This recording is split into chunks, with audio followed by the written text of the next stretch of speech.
The Philippines.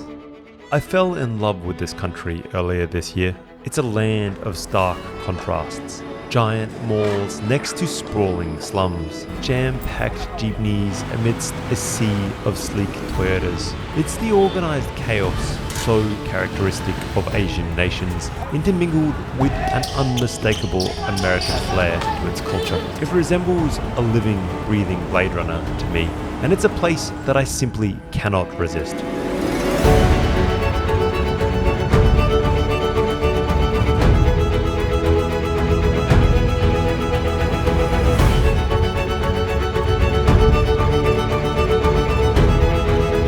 So I'm back to cover some of the basics that I missed last time around, to prove some points, and to once again dive in a little bit deeper. First up, sisig. A dish Bourdain once described as probably the best thing you can eat with a cold beer. Damn. And he's not wrong. This stuff is amazing, but it's not as simple as it might seem. This is the main meat for a sisig, a pig's face. Yes. What even is sisig? A dish that has so rapidly evolved and changed that it's hard to know what that name represents. And while some welcome the changes, some see them as sacrilege. If it's all about sisig, definitely the evolution should end here. I kind of get your point of view. It's not like we're talking about some storied dish that's existed for thousands of years. Sisig in general is a pretty modern dish. After all, how can you improve on perfection?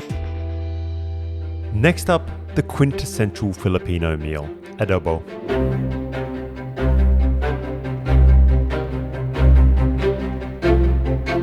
It's far more than just a dish in these parts. It's now an integral part of the Filipino identity and heritage. However, there's also controversy surrounding this, due to the wide array of recipes and ingredients.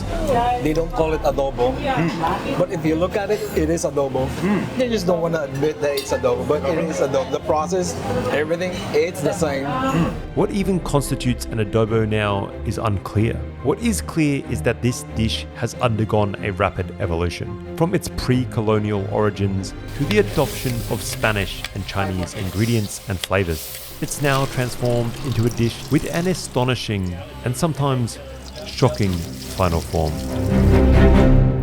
In the densely populated slums of Tondo, extreme conditions foster innovation, giving rise to Tumbong soup. This dish, made from Tumbong, the section of a pig's intestine nearest the anus, is often discarded due to the stigma. You would have no idea that this was an intestine. But local resourcefulness in utilizing this often ignored part of the pig demonstrates their strong commitment to making the most out of all available resources. Through meticulous cleaning and skillful cooking, what is typically thrown away is transformed into something simply amazing. Quite honestly, that is one of the best meals I've had here in the Philippines. No word of a lie.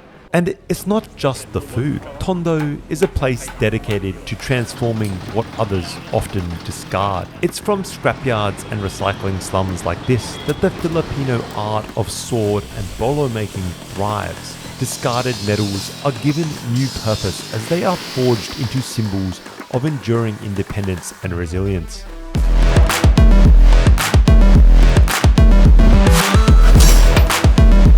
And when I think of a bolo, I think of like the Philippines. It's like the Filipino sword, right? What kind of use do Filipinos use the bolo for? Mostly for everyday use. In the jungle, in the farm? Jungle, farm, like that. Just a multi-purpose thing. Finally, our journey takes us to the sinking regions of the Philippines, where rising sea levels has transformed the landscape, making traditional rice farming untenable. In the face of this change, villages have pivoted towards cultivating higher valued goods. Pampanga, once a bastion of lush rice fields, now adapts ingeniously, farming thousands of monster mud crabs. These crabs are produced in such abundance that they have become a culinary staple. Well, you can just, it's so juicy, I can't get over that bit. It's not dry at all, you can just suck it out. So if you want to check the crab, if it is fatty, you can press it here. If it is hard, it means it's fatty, like this one. It's hard to press. and also with the weight of the crab. You can check that in your own hands. What was once reserved for high-end restaurants is now common fare at fast food joints in these parts. This is my second series on the Philippines. Episodes begin dropping next week, so please stick around.